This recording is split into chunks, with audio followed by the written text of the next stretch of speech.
Savais-tu que les chiffres racontent des histoires? Non? Vraiment?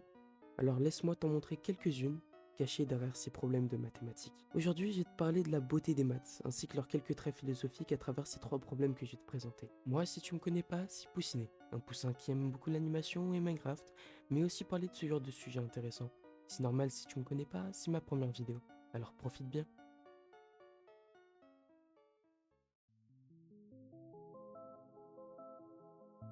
9 points.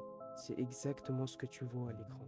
Maintenant, je te demande de relier tous ces points sans lever le crayon avec seulement 4 traits.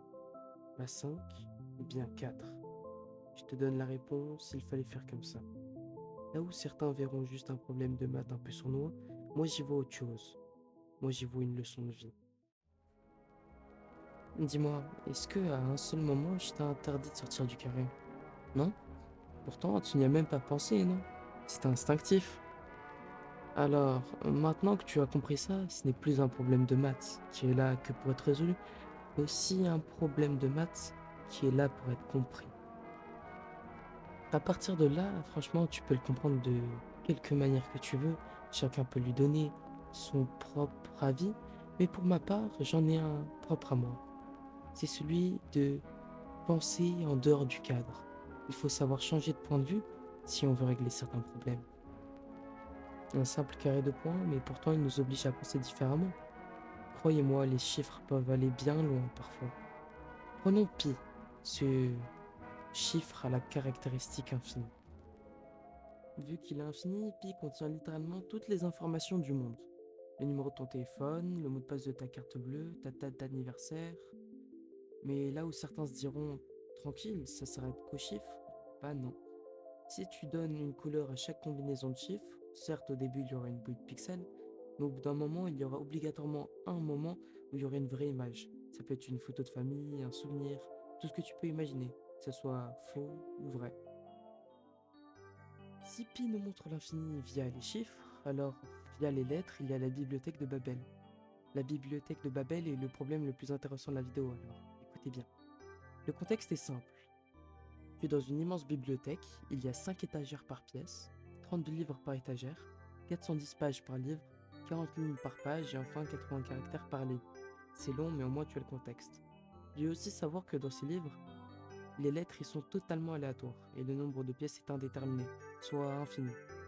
Du coup, dans cette bibliothèque infinie, tu trouveras principalement de la bouillie de texte, mais tu pourras aussi trouver des informations qui existent, ont existé ou existeront. Tu peux aussi trouver un passage de livre qui est écrit à la perfection, ou même un roman entier, qu'il existe ou pas encore. Peut-être même que tout ce que tu as dit dans ta vie se trouve dans plusieurs livres de la bibliothèque de Babel. Malheureusement, toutes les informations sont noyées par l'infini de lettres qui n'ont pas de sens. On sait juste que toutes les informations du monde y sont écrites, qu'elles soient fausses ou non.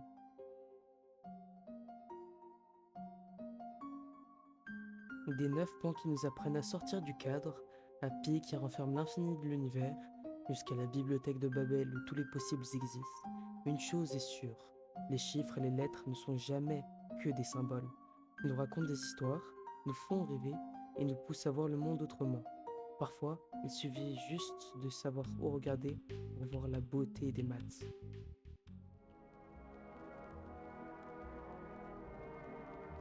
T'es encore là?